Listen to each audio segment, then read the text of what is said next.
السلام عليكم.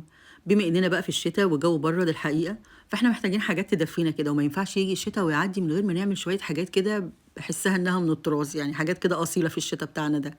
منها السحلب ومنها العدس ومنها حاجات كتير أوي. النهارده هاعمل لكم السحلب بمكونات بسيطة أوي موجودة في كل بيت، يمكن حاجة والّا حاجتين بس اللي مش موجودين، وهاقول لكم نجيبها إزاي. أولهم دقيق الرز، وما ينفعش يا جماعة إن إحنا نطحن رز في البيت خالص، لازم نجيبه جاهز من السوبر ماركت علشان بيبقى مطحون ناعم جدًا، مهما طحناه في البيت مش هيبقى زي بتاع السوبر ماركت. وهاحط من دقيق الرز نص كوباية، ونص كوباية من الحليب البودر، ونص كوباية من جوز الهند المبشورة الناعم قوي، ونص كوباية من السكر البودر، وكمان هحط ربع كوباية من النشا، ونص كوباية من السمسم المحمص.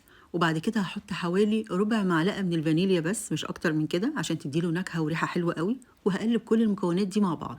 تاني يعني أنا هحط من كل حاجة نص كوباية ما عدا النشا، نص كوباية من دقيق الرز، نص كوباية من السمسم المحمص، نص كوباية من الحليب البودر، نص كوباية من السكر البودر، نص كوباية من جوز الهند المبشورة، وربع كوباية من النشا، وربع معلقة من الفانيليا. وأقلب كل ده كويس قوي مع بعضه، وبقى عندنا أحلى سحلب في الدنيا.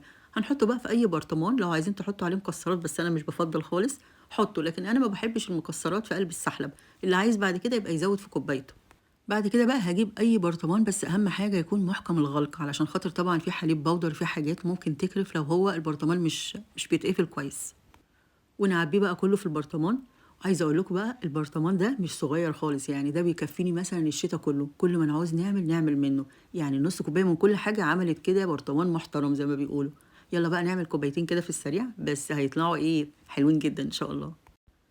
هاجيب بقى كزرونة أو كنكة أو أي حاجة، أحط فيها كوبايتين حليب، وأحط عليهم 3 معالق من البودر اللي احنا عملناه بتاع السحلب ده.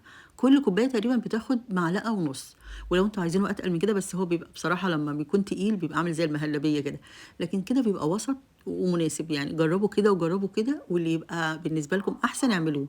المهم إن أنا هقلب كويس قوي على البارد الأول قبل ما أحطه على النار، علشان النشا طبعا ما ينفعش يدوب وهو على النار. بعد كده بقى احطه على نار هاديه جدا، مش عايزينها متوسطه ولا حاجه عشان النشا ما يشيطش يا جماعه، ودي حاجه مهمه جدا. بس هنا عايزه اعرفكم بنفسي، لو لسه اول مره بتشوفوني، انا اسماء بحيري. يا ريت بعد ما تشتركوا تنوروني بانكم تفعلوا زر الجرس علشان اي وصفه جديده ان شاء الله انزلها يجي لكم اشعار بيها. وكمان ما ينفعش نسيب التقليب نهائي، طول ما هو موجود على النار لازم نقلب باستمرار علشان النشا برده ما يتكتلش تحت ويشيط. بعد كده بقى هصبه في كوبايات.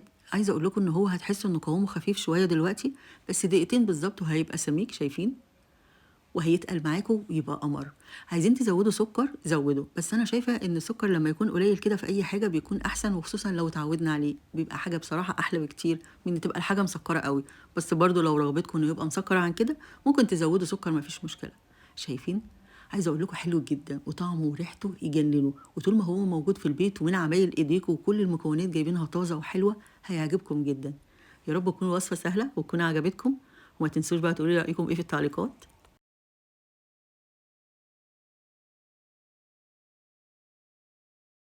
وألف هنا وشفا، والسلام عليكم.